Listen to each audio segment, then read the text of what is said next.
Hi everyone, welcome back to the channel. Today what I'm going to do is we're going to do some landscapes because I've been promising you some more landscapes.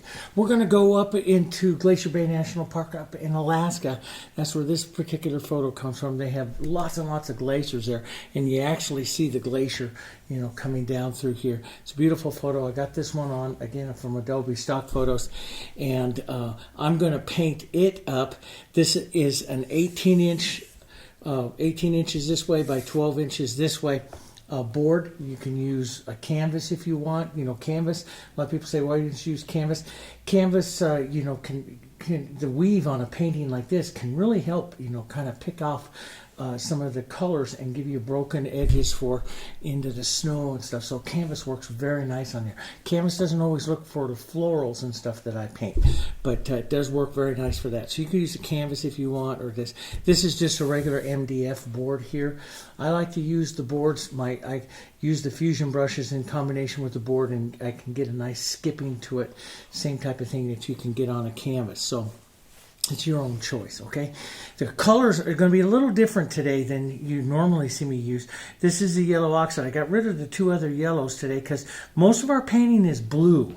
So if you look at it, it's mostly blues, grays, very atmospheric, and so we're gonna work with the neutrals to the blues a lot, okay? But I will use certain colors like this is. So this is yellow oxide. And this is Naphthol red light and burnt sienna. These two will be nice toning agents for my blues, so I can make better grays and stuff like that. Green, the pine green, I have it out there because we will have a few touches, especially in that forward rock. This is my phthalo blue, which is a blue-green, very powerful, pure pigment blue-green. This is my ultramarine blue, PB29. It's a very powerful, not as powerful as this one, but it is a blue violet. And then this is one that you don't see me use too often. I use it a lot in my commission paintings, but it is cerulean blue. And cerulean blue is a beautiful blue, especially if you want to break somewhere between the phthalo and the ultramarine blue. It gives you lots of variations. Now, you've also seen me use a lot of sapphire. Sapphire is a mixed blue. These three blues that I'm putting out here are what we call pure pigment blues. Okay, you can't make them; you have to buy them. They are a pure single pigment color, and colorists and stuff use it to mix color. These are my neutrals that I put out just to help me real quickly and efficiently get neutrals. This is the medium gray. This is medium white. And this is my raw umber because I'm going to use that in some of the dark areas. And then titanium white. For mediums, I have, of course, my big cap of extender, which I always love using. This is my open medium, which is the new one by Derivan that gives you lots of working time for thicker areas. And this is my gelled extender. So this is extender with the thickening agent, the little thickener that we have, and I thicken that up. So if I want to use it really thick, you can see it's quite a bit thicker than even the open medium. I'll explain. You know, I put those mediums out for very different effects, and I'll explain some of that, you know, as we go. And you know, and you know, one thing about acrylics. Let me just say this in acrylics, because I had one of the questions there about the mediums. An artist said, well, I really don't know that about mediums. Today is what we call 2K acrylics. The newer acrylics that were made after, you know, within the last 20 years, they're called 2K acrylic formulations. The mediums can really change them a lot more than if you're using an older acrylic from an older company. So mediums give you a longer workability and allow you to slow that down just like an oil and use some of those techniques, okay? So that's what I want to show you.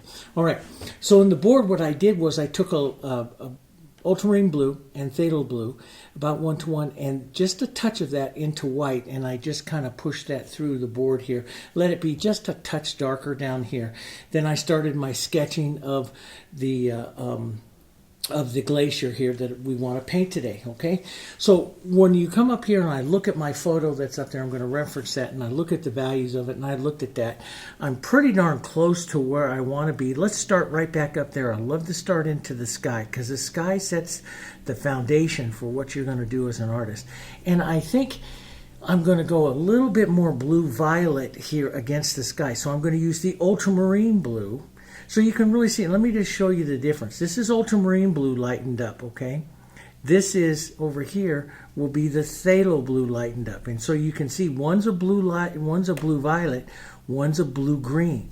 And so they give you a lot of difference. Now you find a lot of the blue greens in the water and a lot of the blue violets and stuff into the sky. So if you look at that particular color there, and when you look at the photo up here, you see a lot of blue greens. Up into there, you'll see the blue violets. Now that is not a golden rule. That just happens to be the atmospherics today on this part of the painting. So we're going to take some white and mostly this touch of this ultramarine here. And I'm even going to lighten it up a little bit more. Matter of fact, we're going to make this very atmospheric along the mountain range here. We're going to push it back as you see it. The whole painting is very atmospheric. So I'm going to show you a couple of really neat techniques to establish a lot of depth and stuff into your painting here. And so it's going to be a lot of fun. This will be a fun thing to paint. And I'm using a 3/4 inch Fusion flat here brush. And I just want to model it like this. What I don't want to do is ever move my brush in big long movements like here, because that becomes a little bit too sterile for the painting here. Okay, so I'm going to pull some of that down, just lightly down through here into those mountains and stuff. And what we're going to do is start our mountains, and we'll start our mountains with some colors here about value-wise. Now, before I even started here, I went up and I took my value scale, this kind of value scale. And if you want these value scale, the links to everything that we have are always in the video description down below. But this is free, and you can get the value scale. We just download it and print it all off. And you can look up there and see your mountains are somewhere. I don't want to go any darker than a 6. I really want to mix them to about a 7. So as I start my mountain colors there, kind of blue, let's start out with some blue violet. Matter of fact, let's have a little more fun here. Let's drop down from a 3/4 inch to a 1/2 inch brush here, or even a little smaller, like number 8. This, you can tell it's my favorite one because you can't even read the name of here anymore. But let's start out here. And I might even start using open medium right away. I like the open medium not only because it slows the drying time, but it has a little binder in it, so it's a little bit sticky on when you feel it on the palette, and I love that. I love that. So I'm going to mix up this blue, ultramarine blue, a little raw umber here, which will help tone it. You could also, for your variations, you could add a little bit of your gray or your reds, burnt umber, raw umber. All of these will tone this blue slightly different here and give you all kinds of different grays. But even just model some of this together. What I'm looking for right away is a gray right around, see, that's a good 7. It's lighter than a 6. Could be a little bit more gray here, and this will probably dry down pretty well. Let's come in here, and what I want to do is just step way back on the handle of my brush here. And I want to just start blocking in. So I put marks down. When I sketch, I put marks down like this for the angle which I think I should pull. And then this open area that you see through here is going to be snow. Even though we'll break it up a little bit, it's mostly the snow. But I want to get some different elevations and different kind of modeling here to some of what we see there into the rocks. Now change the color a little bit. Don't paint too long with one color. Change it up a bit, and we can even come back and add a bit of that into that mountain there. We're going to break it up with snow and all this other kinds of stuff. A few little marks up through here, some marks down, pull down like this. You know, what I do is, you know, when you look at the photo, when you look up closely, you can kind of see the slope. And so I try to move my brush in the feeling of the slope that I see. So it's a downward slope there into that area. And so that immediately when you look at that, you can feel some of the change, you know, how the mountain is shaped. Let's add a little bit different color. It's a little bit darker right in there, so we'll go a value or so darker here. Not quite that dark, but right about in there. And let's just touch in here and pull this darker. Now, we're gonna do some beautiful, what we call atmospherics into this painting. That's going to set the depth here to it. So we're going to be watching our values and stuff very close and how they're going to relate to our background. But you should see here, see, I want this one just kind of soft, and sometimes I'll blur the edge of the mountain there just a little bit. And you can see the color is lighter here, darker here. The darker color is going to come forward, okay? We're going to take some of that real dark. Sometimes what I do in a painting right away is I'll come up here towards the front, like here's the cut edge of that glacier. I'll put that in a little more ultramarine blue here, a bit darker. It's an up and down bit right in there. And so you can see some of the value progression here. Basically, when you're painting a mountain like this, it's a value scale, guys. It's just a value scale. And so you got to get some of these different values. Now, let's lighten that back up. We're working right around into our 6s, 7s and stuff right in here. But we want to make the mountain pretty, we want to change up some of the colors. So let's get a little blue, a little bit of our blues, a little different blues, some burnt siennas in here, you know, so we can start changing up some of the colors that we'll see in the mountain here. So, you know, maybe a bit of more, so it's a little bit more reddish kind of tone here, not as much as a violet tone. We can even add a bit of the red right in there. So this changes a bit. And let's take a look at what that looks like maybe on this higher peak, right? Ooh, that's kind of that's almost that color of that higher peak. It's a bit light, a bit dark, so I'll just push it around there just a second. But you can see it's a slightly different color. This is what's going to make your, you know, taking a few minutes like this and just modeling and mixing up some different colors is going to give a lot of interest to your paintings, to your mountains, which is what we want to do here. So I'm just going to drop some of that right in there. Now, sometimes I paint these really fast. Sometimes I use a smaller brush and just kind of mark them in, you know, kind of what I'm doing here now. And you know, it's just everyone's a little bit different. Everyone's a little bit different. But there is a light plane and a shadow plane. As you start to pick up the mountain, you'll start to pick up some different planes and stuff like that, and broken edges of it. And so you can add some of that in there. Now that got just a touch dark. Now we can change some of that with one of the techniques I'll be showing you. But, you know, if you see it, might as well fix that, okay? So we have that. Let's go back now, a little bit more atmospheric, so a little bit lighter, change it up a bit. We can even add, or sometimes I'll just add extender here, which will thin. See how it thins everything out? And so when you're using a thinner color, it lets more of the background show through, and it becomes what we call more atmospheric. So it doesn't have as much power as like a darker color. So you'll see me in many videos say grab some extender to thin it. And what I'm doing is reducing, you know, not only the color, but I'm reducing the power of that particular color. Let's go back a little blue over here. So I don't try to copy the photo exactly, but I do try to get a feel for the colors, the tones, and the changing more than anything else. And we'll be able to change a lot. So I might take some of that color and just whisper it in a little bit right in there, which is kind of good. We can whisper some of that.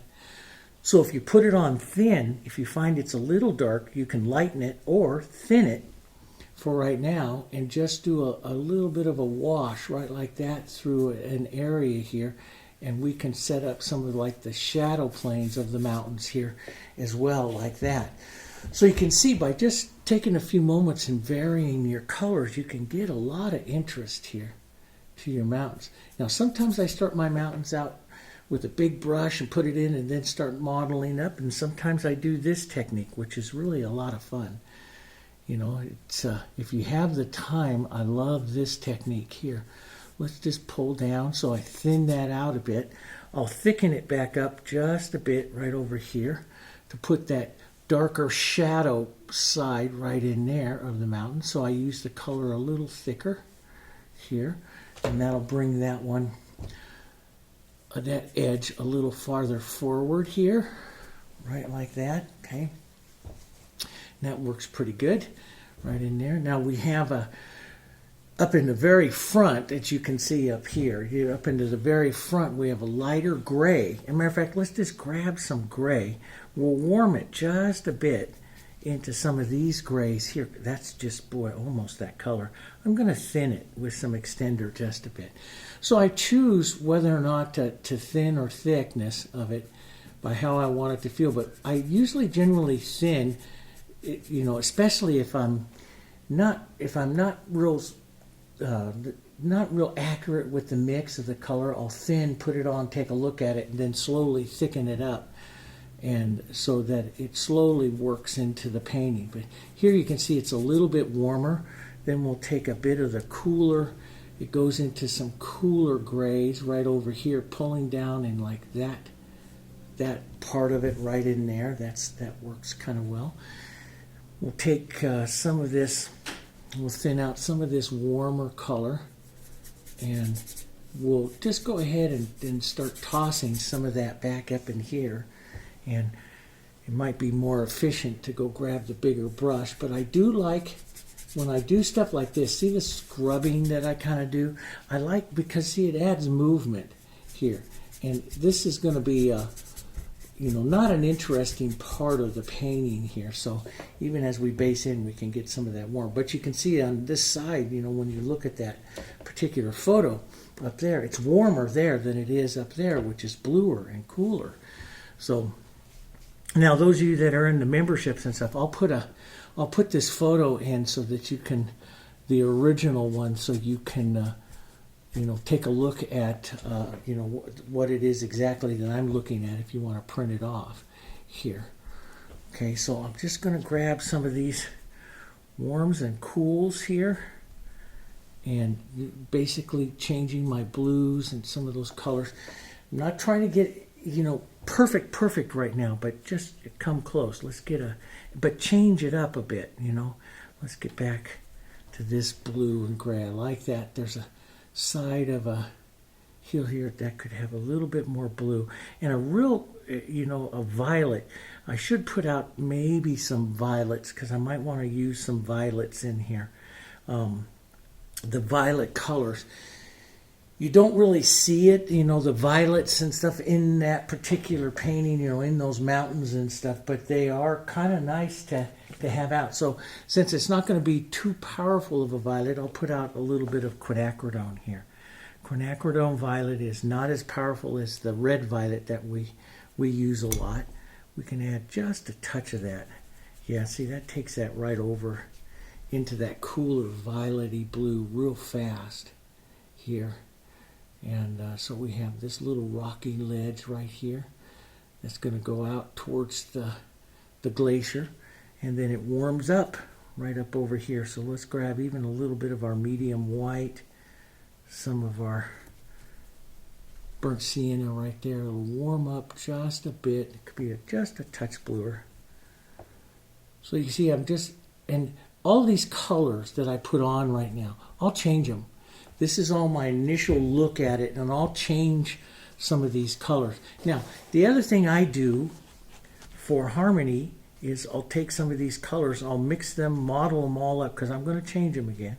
Model them all up, and just put little touches of them around, so you pick them up, just little bits of it, in some of the other parts of the mountain and stuff here. And you don't have to be any accurate about it. It's just to help carry color. That's one of the things that's very important, especially for a lot of you beginning artists. When you're carrying color like this, carrying color is very important for the harmony, what we call the harmony of your painting. The viewer's eye's ability to move nicely through the painting. And the eye travels through color. And so learning how to just come back and touch a few colors, change a few things, in those colors here, and then travel the colors. So harmony means travel those colors around. That gives you such a great look. Okay, so that gives me some of that I can put some light into it and start making it look like a mountain there. We'll put a few little marks of some maybe a little bit of that color and a little bit of the bluer color right in there. Okay, now let's come down with our whites. Now it's not a pure white. It's a white that's going to be more atmospheric, like the sky and these grays. Let's thin this just a bit. Okay, right now it's kind of bluish. We'll play on that. We'll use some of that bluish from our original canvas here. So we won't paint out absolutely everything. First, let's put the slope in, that where we see the slope of this coming through onto this mountain here. Okay, and then we're going to have a couple of areas that are really light. So let's go back up over here just a little bit more white. So it goes grayer this way, even a little violet cool. We'll do more of that in a minute. But let's grab some of this lighter color, drop that a little bit thick here. You can see, but with the motion of my brush there, I can set the feeling of the mountain. And if I really want to grab some texture, let me show you this. Now, I still haven't warmed it. Generally, when I put on a lot of snow, I'll warm it also with a touch of yellow. Haven't done that yet. We will. But you can just put on a nice dose of that snow, just like that. And you can really get that falling edge of the mountain there. A little bit different look, more art, what we call a more painterly look than when if you just did it with a palette knife, you know. For years and years I painted with palette knives and did palette knife mountains. And, you know, now I do it all this way because this is a little bit what we call more painterly. It's a better way to approach the actual mountain with, you know, painting of a brush here. So it gives it a little bit better look to it. Let me go down in size just a touch to a 6 here and take a bit of that lighter color right in here like this and just add a bit of that slope right in there. And you see I use different edges of my brush. See how I turn it and use different edges, and see it gives you different looks to it. So now some of the contrast that you see up there in the mountains now starting to come back down into this one here. And let's take it a little bit more sky, a little bit grayer, softer color. Just kind of pull that right down in there. I like to use the corners of the brush there when I'm putting something like that on. Just drop a little bit of that light right down here like that. Okay, and then you'll have other little marks like this right around in between little edges of snow and stuff. And you just have to use the corner of your brush as you start to put those in. Let's gray it, cool it just a bit here. So we come up over this side. So we change that snow a bit. Now what we're going to do, and it gets a bit grayer down here, so I'll go a little bit more gray, pulling down this way, here, like this. So what we're going to do as we get in here to get that interest that you see is we're going to take the corner of our brush now, put it in some of our blues, and just use the corner and tap and poke and push. This is what the fusion is just really great for. And it'll start adding some of the broken areas that you see there. Let's lighten and gray some of that. I don't like to paint too long with same colors, so I always like to mix, change them up, so my colors are always changing a bit here. So we'll add just the corner of the brush like this, and that's going to add some of the little things that you see. And you know, how much time you take in doing something like that is all up to you. That's part of your technique. You know, I like to go back and forth like this. This is how I like to do it. Just a corner. And it all depends on, you know, how much detail and stuff I'm going to put into this particular mountain. But it does add a lot. And so I can use just the edge of the brush here. See, and I can get some broken edges there to make it look like snow and little rocks and stuff. And I can put some of that dark gray blue right back up in here and just tap some of that through to make it look like it's all broken up with some of that gray and rocks and stuff like that. It's a different look than doing it with a palette knife, and this is why I like to do it this way. It's very much painterly, and it allows you to come back several times, add other slightly different tones, different colors, and change the look of it just a bit here. So I'll put some. Now you get more of a violet bluish kind of shadow to the snow as it heads into shadow. We'll do some more of that in a minute, but yeah, we'll take some lighter, just a bit here, and there's kind of a sweeping motion kind of pulling here. So I look at the photo and I kind of read to what I see happening into the snow, and that's what I use for what I call my calligraphy here onto the mountain here. What's going to pull the calligraphy here and leave some of those different edges. See, I use different parts of the brush. That's so important, guys. Turning the brush, using different parts, different angles here. And that gives you different interests and stuff as you paint this. And it doesn't take all that long to do this, something like this. So we'll pull some of this and we'll just kind of break this up in here a bit. And, there's some light little edges here on the top of the mountain here. And so once I get some of the main features in, I start coming back and putting in some smaller little features that I see with my, that I might want to put in. A little bit lighter, little touches just with the corner of the brush there, though. You see it slowly starts to break up some of that area there onto the mountain, and adds that particular interest there that I'm looking for.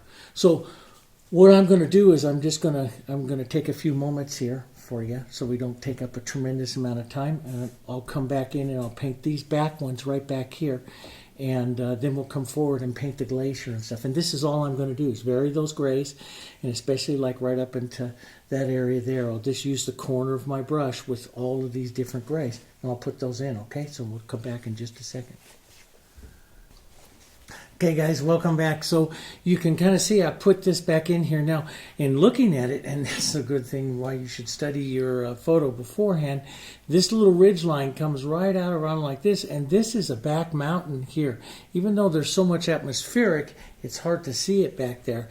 But so what I did was when I put these colors on, I brought them in just a little bit darker and a little bit more sky color into these right here.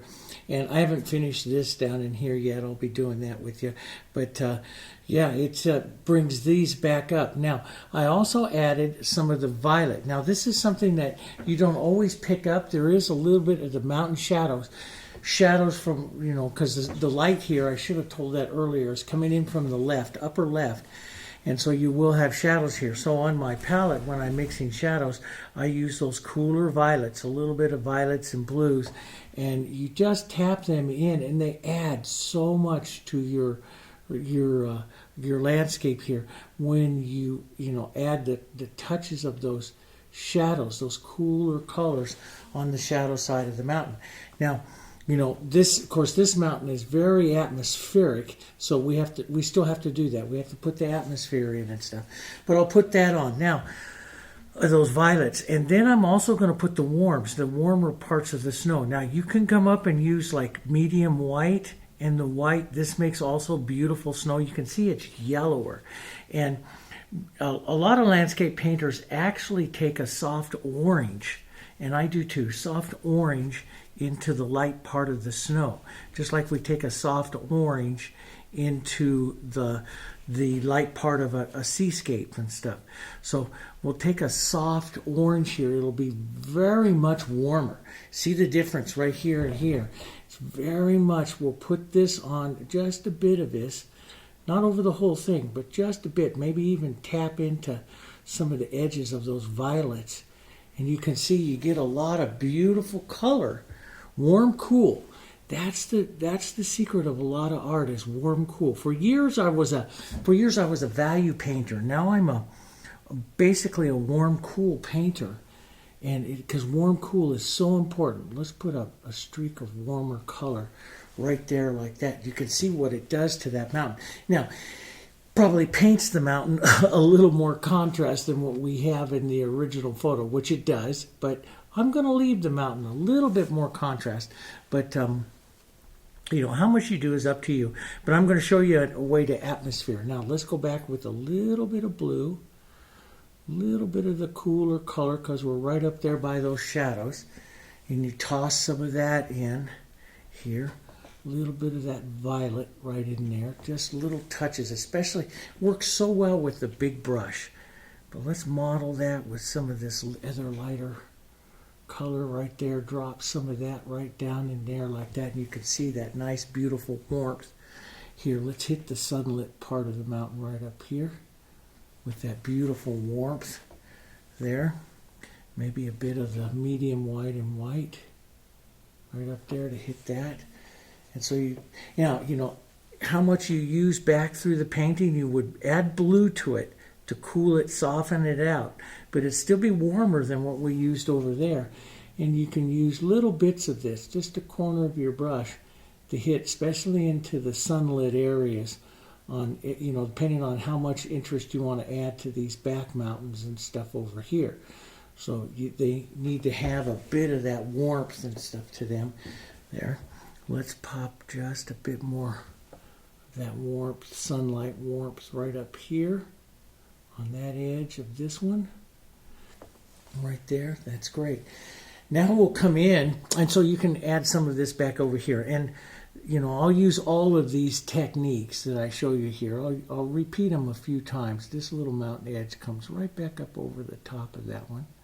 So put a little warmth and then let it go right into those violets there, just like that. So you get a nice look, a nice warm. Is one more place here. Nice warmth right up here. This little hill is back behind that, and it's actually out into the sunlight there. So we'll give it just a little bit of warmth right there. On that one, maybe just a touch. I just love doing this. And see, I'll skip over and skip up through those violets to give this undulating little edge and stuff, and that's what adds the interest. That's what the knife does too. If you wanted to use a palette knife, you can do that. We'll reset this little hill right up in front of that. There we go.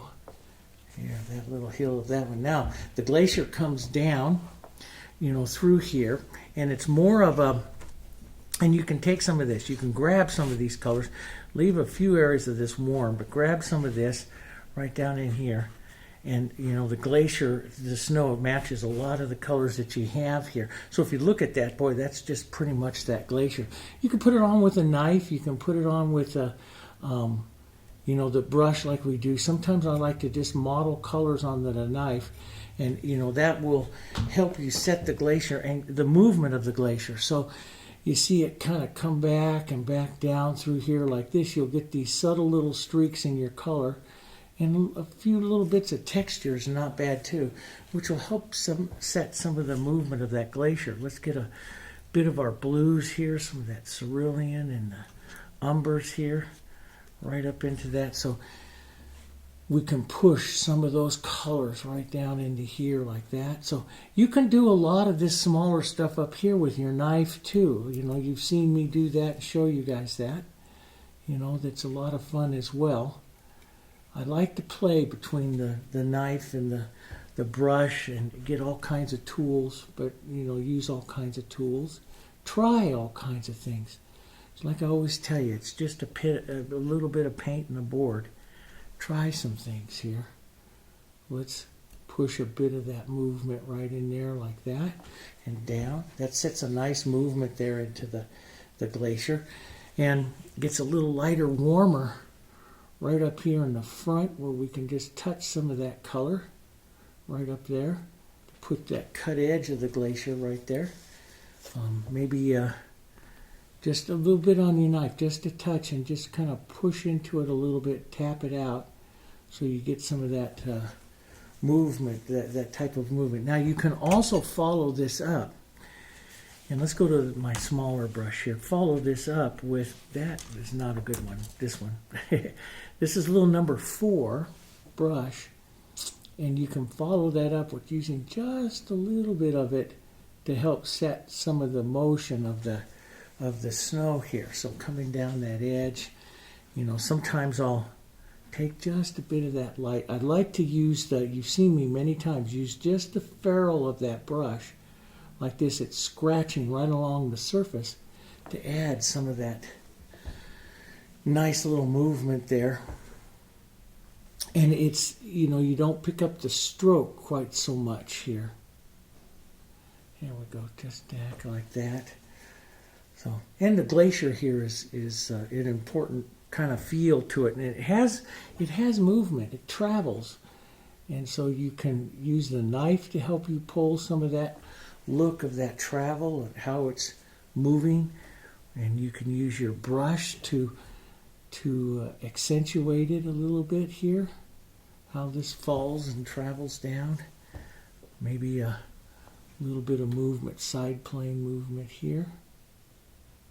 Like that, down that edge there. And yeah, it's a little bit more of a curve to it. Let's get a little more umber and blue here. And just a little bit more of a curve right here, coming back down and around and down here. So you do want to see that movement here, because it is traveling down. So we want to, I kind of touched it too much there and took some of that movement out. So we'll just give it back here. Right down like that, traveling down that side.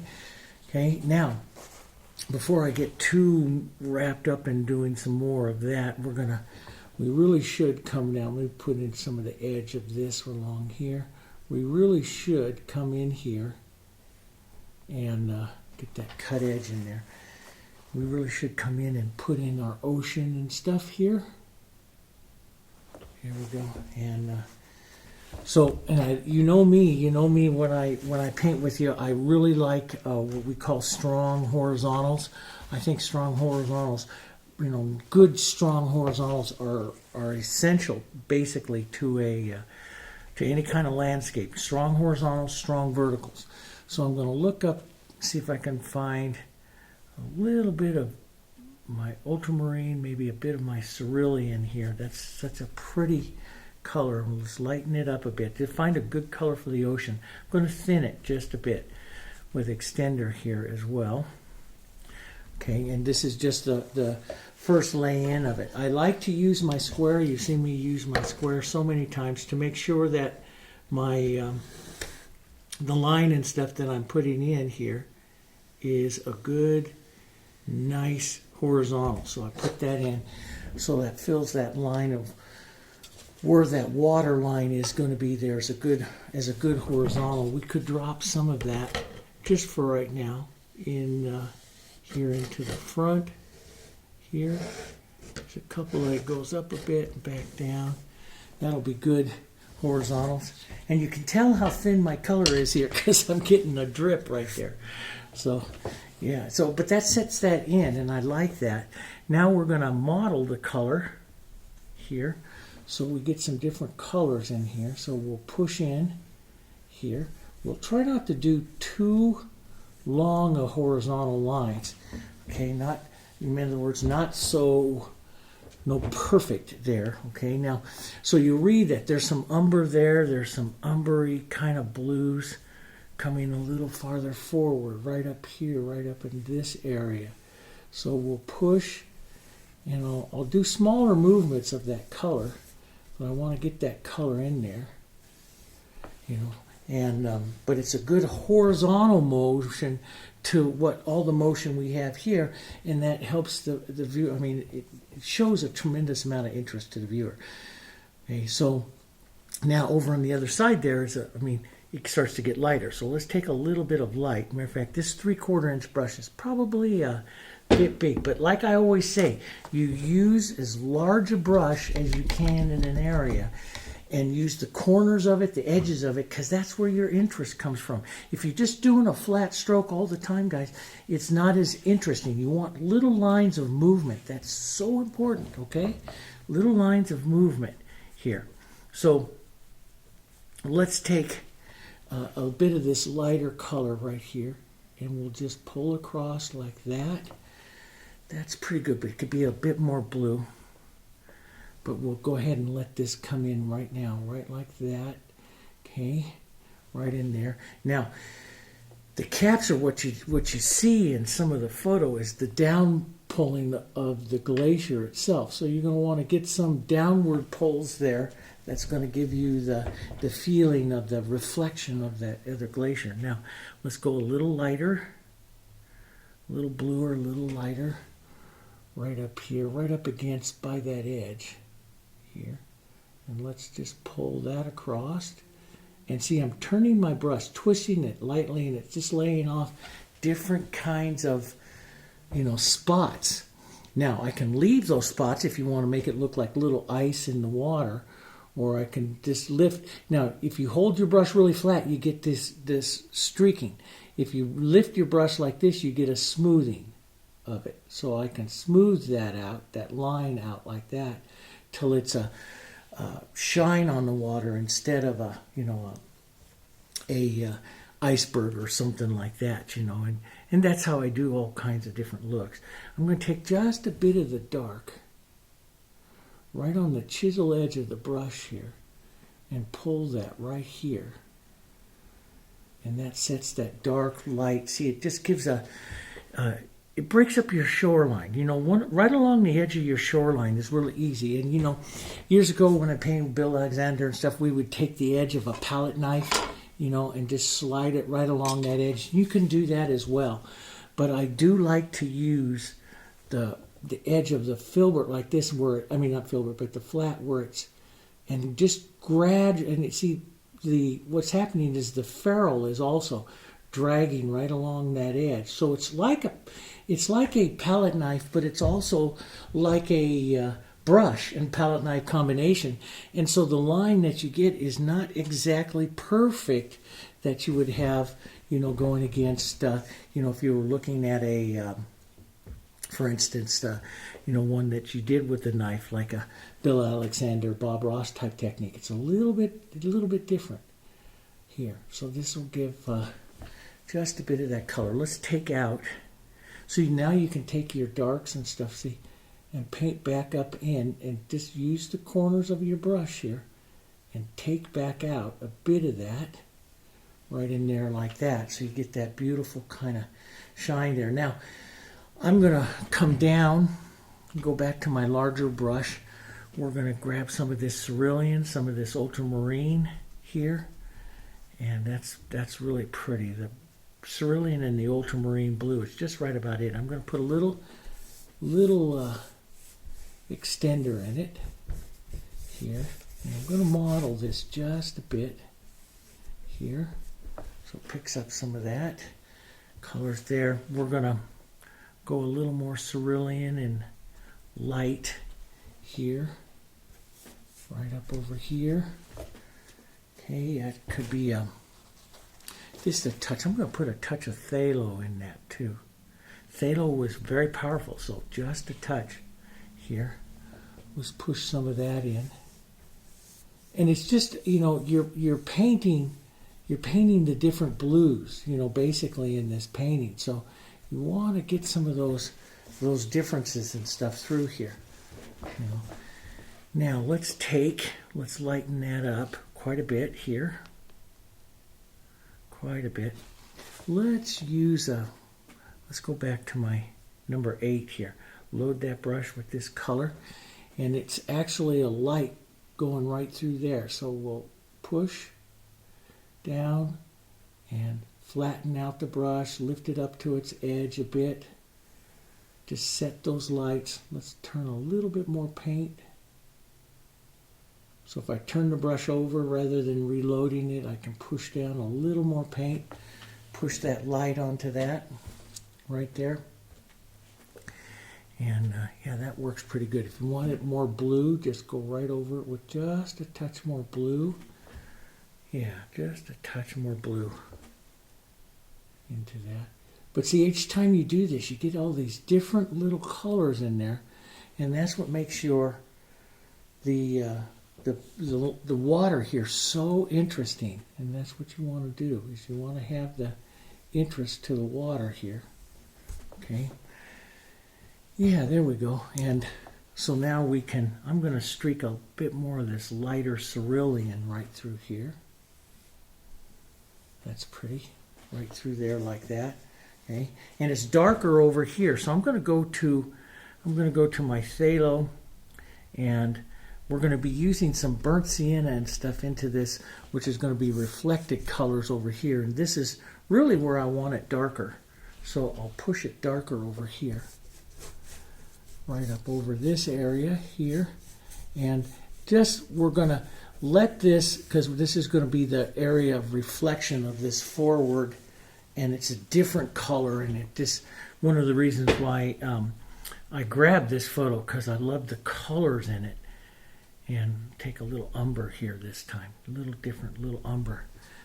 We'll pull some of that right along here. This is my big 3/4 inch brush. We'll pull some of that color right along that edge there. Try to get a nice horizontal. See, that powerful horizontal is really important. Then we'll just wipe our brush here for a second and just walk it down into the wet other blue here. And if you're, looking for reflections and stuff, you can pull down a bit, pull across, and then pull down a bit. And that pulling down gives the feeling of the reflections and stuff that you have there. But that's pretty good. This could be let's just streak a little bit more of this over here. It's kind of pretty color. Right in there like that. That's a good place to start. There is, you picking up. Matter of fact, I'm going to just widen that one blue streak a bit right here. Just this one streak, a little dark. You don't have to, I don't like to have exactly the same color when I'm doing something like this. I like it a little bit different, but I do want to get it value-wise a little closer. So put some of that through, then we'll take some of our light from our mountains and stuff like that, see, because in that, so what it is when you look at the water and stuff here on this painting is the blue areas are wind ripples and these are calm areas, and it picks up a little bit of the reflection of what's going on into the mountain and stuff. So that's where you would, if you want to get it really precise, which is kind of fun to do sometimes, you can pull down and get some of those pull down for mountains and stuff like that right into there, and it gives you a little bit more of the idea of the reflection. And there's little bits of ice and stuff floating around there. If you want to add that a little bit later, you can do that. Let's go back in and take some of our umber and our blue here, and we want to get this really dark. This is the shadow area of this rock right up here. So, and we're going to paint these rocks up here blue, burnt sienna, and some raw umbers. We'll change them up so that goes a little flat. Then there's going to be another area here. Let's get some more of that dark right in there. Some more of that dark right over here. And see, I'm just reading, I'm just going to use this as I'm not going to copy this big huge thing here. I'm just going to use it as an idea here. Kind of break up some of those darks there. Now, I'll atmosphere this, add a bit of blue, and right over here I want to take just a touch of those colors. So what we want the viewer's eye to do is come this way, hit here, and go back up like through that. So our darkest colors, since the majority of our painting is in light, the shadow colors are creating the contrast. Now, when you look at the study photo right up here, this is a dark area with a little bit of green. This little spit of land is coming forward just a bit. So what I envisioned, and we can pull a bit of that right in here on the side of that glacier there, but what I envisioned was pulling some of the colors here of these, the greenish brown colors of this top of this little rock area here right into the back side over there. So we'll take a little bit of burnt sienna right into this. We'll get that brown. We can add some blues there to keep that over towards the grays here. Okay, And we'll just start with as large a brush as possible. And a lot of times, and you can use a knife too. A knife will give you a different look. This is all going to be part of your particular technique. But when I'm doing something that is, I love to use the knife. Don't get me wrong. I love to use a knife. But I listened to one a master, today's master of landscape painter. And I finally heard one of his lectures here the other day and he is just so good. And he said a painting knife, palette knife, is used to scrape a mistake off of your palette. You should be painting everything with a brush because that's the artistic part of it. Now, I don't know if I agree 100%, but he's a lot better than me. I do like the look that a knife can give to a painting, but I do also love the painting technique of the brush. So I'll tend to do that as well. So I'm just going to be blocking in some of these colors here. And just like I showed you in other videos with rocks and stuff like that, we'll come in and paint the planes here and start adding. So once I put this is kind of like the larger areas of it, then I'm going to take some of my umbers and my blues and both of them, raw umber, burnt sienna, and the blues, maybe even a little phthalo here, some red, sometimes in phthalo. Those are beautiful colors. Model these all up and use these to start the architectural interest of the rocks here. And just start, So if you, and this is the thing, let's say I want to put a big streak in. I hold the brush more flat and I go like this. That applies a lot of color. If you use the tip of the brush, it goes in softer. See that? Because the tip of the brush is softer than what the hair is down towards the ferrule. So I switch off and use both sides here to start applying paint. So I want a little bit heavier shadow or something like right there. And this applies the paint that I want. And this softens the paint around the area into the plane that I want. So I apply the paint, soften the paint here as I just tap around here to get some of that nice structure here into the rocks here, right up along here. So I go like that, apply that, and then I'll, just like I showed you before, I'll take some light colors now and start so I'll look to go in lighter and yellow, reds, yellows, right up in here, into some of these grays. This medium white is perfect in these colors because it keeps it from going too white here. Model some of that, and that's just good color right up in there. And model some of that color into this rock here. Let's just pull that right through some of that. And you see, so you're putting some of those other tones on there. That's what you're looking for. And then you'll see some greenish tones in there as well. So we'll put some of that. Let's get some of this in. Okay, just like that.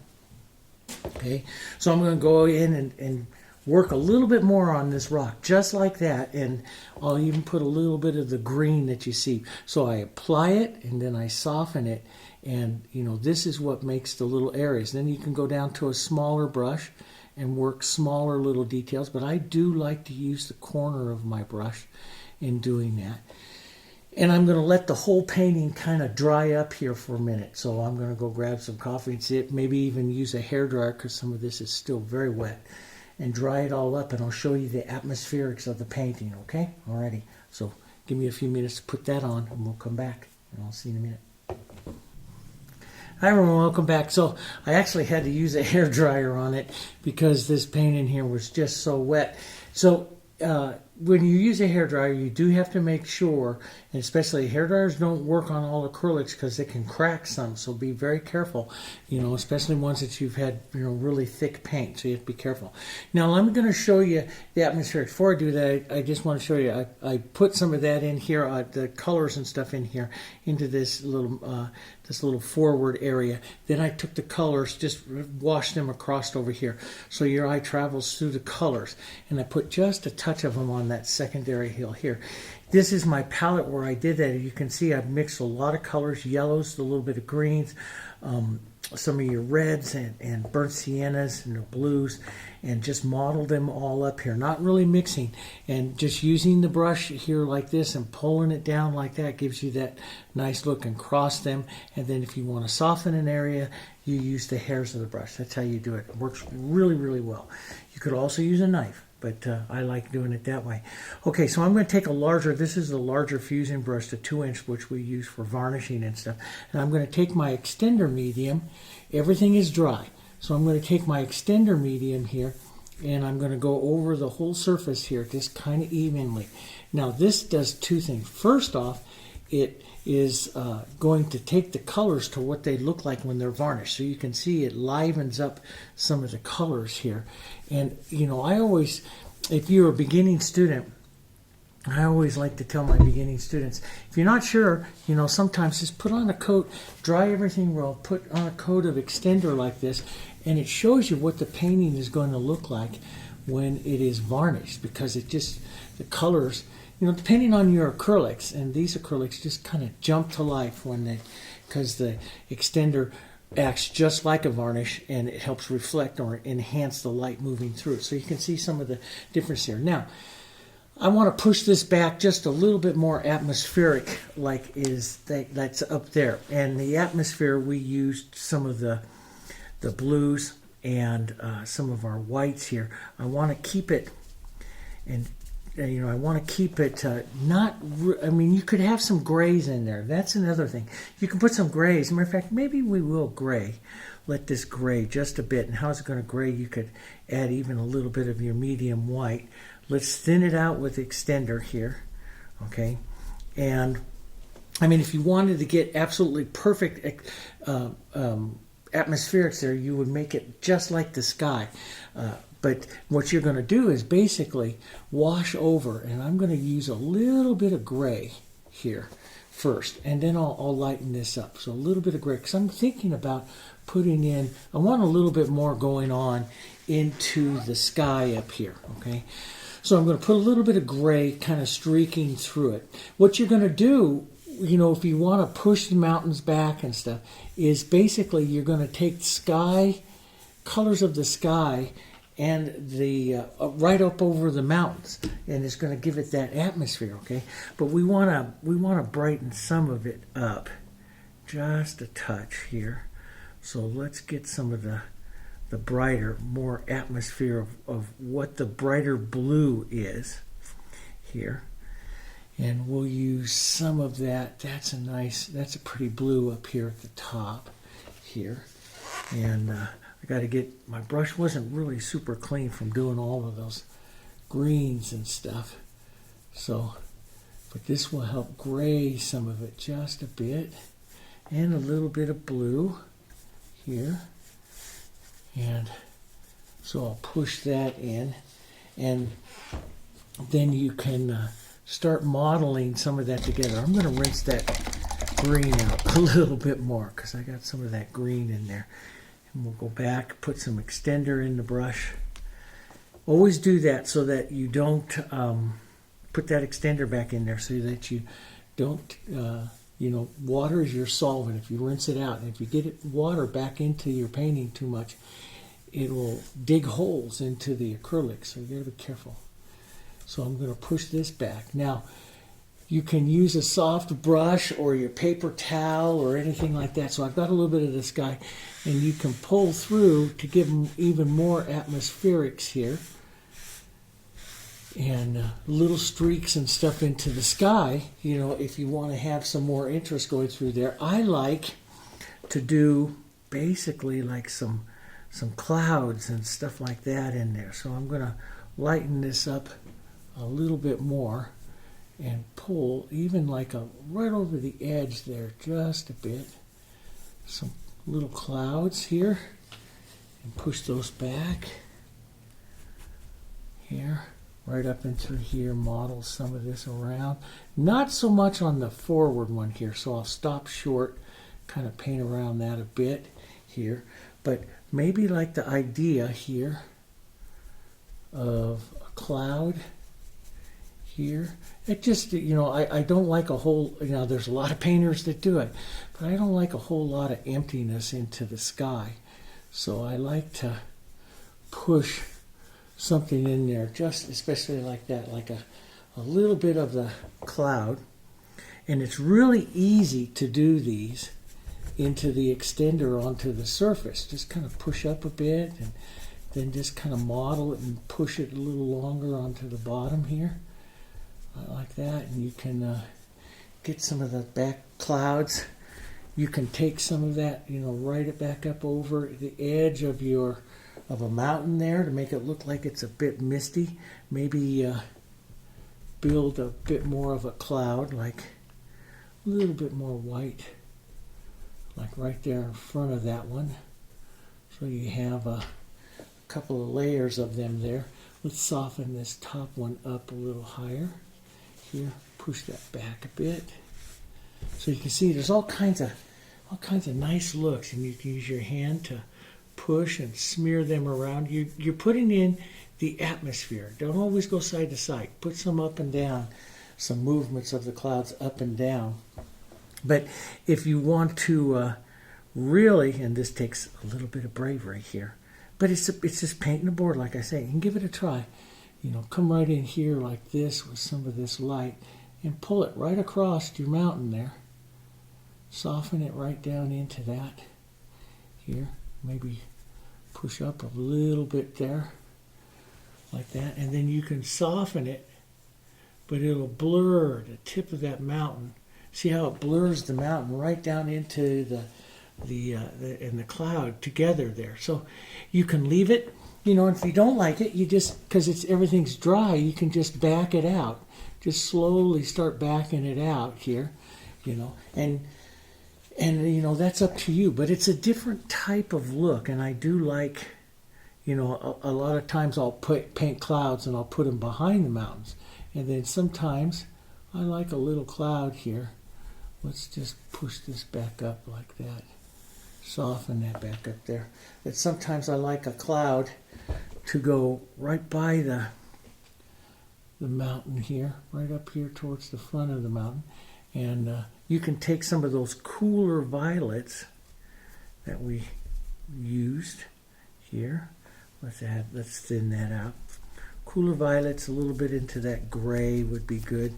But remember that violet that we pushed up there? Let's thin this real thin in our brush. Real thin, real light touch. And see, and use that to some of the bottoms of the clouds there. And just put in some of the bottoms of clouds. Because clouds can be painted with the lights, like I'm showing there, or with some of the darks, like I'm showing here right now. You can do both. And so here, that just coming back in there and setting that one in. We could separate these right here with a bit of the dark, right there like that. Push a bit more, maybe right in there. Yeah, and just make that cloud, and then push the light back up into it, see? Here, fluffy it up a bit, right in there. So you don't have that brush edge, you can just push into that a bit. And there's some great artists that takes a lot of bravery, let me tell you, to do something like that and go over and it's like, hey, I like the mountain. Because I started out, I liked the mountain right in front. And nothing interferes with the mountain. Then as I became a better artist, I realized, no, you know what? You cover up those mountains because you see it a lot of times, the clouds. And there are some really great artists that would just put a light, like a cloud, like a mist, right up over that mountain like that. And let me grab some clean white here. And that takes a little bit of bravery to come in and just, but it is pretty. And to push one like that right up over and back into that mountain a bit there. And a little bit lighter. You can even go into some of your yellows and stuff like that. But I don't think I will, but you can. It's, you know, it's, and you can back it out, push it around, and you know, decide just how much you're going to push on, you know, onto your mountain here. So maybe I'll push a bit more here, right out into the front like that. Just misty kind of clouds here. A little more light here. A little bit of gray at the bottoms here. Like that. And, you know, push some of that shadow gray right down here at the violety gray right down there at the bottom there. It's just kind of nice. So, and make sure you express, if you're doing this, make sure you express your light. So here's your light side to your shadow side. So the lighter part of the cloud would be left, because light travels, hits the clouds as well. So if you're going to do that, before you leave here, where you call this done, maybe hit a few of the left sides of these clouds here with the left side with some light here. You know, like that. And so you have the light source on them. And it's just how, you know, how much you want to do onto it. But I do like that. And I think I will go back to that little bit cleaner. Just a touch of that blue. Almost out of my white, so I'm trying to preserve it here a bit. This real light. Yeah, it's right in here. Get that edge of that cloud right up to the edge. Right here. This is really where I want that viewer to go in there. So we'll hit the edge of that cloud. Right there. Right up to that mountain. A little bit of that cloud crossing in front of that mountain. I have another one drawn up that I want to paint with you where it has this glacier coming down, and we're going to paint the mountain. And then we're going to put a cloud right across the top of it. Get us all a little brave about putting color right over the top of some of our paintings here. And just like that. And I might, where's my little one? I might just come up here like this and just give the tip of that mountain so it pops back out right there. Again. So they see that cloud going right into the mountain.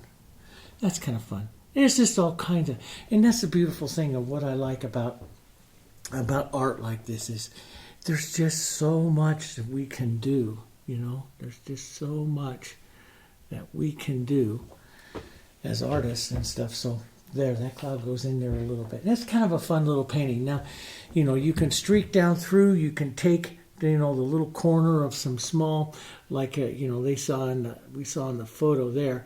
Up here, there's like little touches of little pieces of ice and stuff. And again, I would use you know, my brush, but you could use a knife. Make sure you've got a good dark line that's right up underneath there. Put any kind of shadows or anything you want in there. But yeah, it's really kind of a fun, a quicker little painting. So I painted it about 15 minutes off camera and stuff with you. So, you know, we're a little over an hour. So you can do a painting like this in under 2 hours. And it's very artistic. That's what I like about it. I think I will streak just a couple more little things here. And then I'm going to sign it and call it done. Right up across the top up there. Here. Just streak some of those clouds. Or that cloud color right up through there like that. Yep. And so I just get that. I like to have those streaks. And, you know, like a little bit of that violet would look pretty up into that corner. Right up there like that. It helps take that violet up there. so it travels up and through. You could put some of that violet on. I didn't, but I might put some of that violet up there in the corners, up there, or down up here onto this forward rock. There you go. There's a fun little landscape on here, and you can do a bunch of different things with it. Just go out there and I use Adobe Stock, but you can use any kind of reference photo. There's iStock. There's all kinds of iPhoto. There's all kinds of websites you can go, purchase a photo to use, and just be careful, just going out there and don't use some photographer's photo. You got to make sure you have the copyrights that you can get the copyrights to it so you can paint it.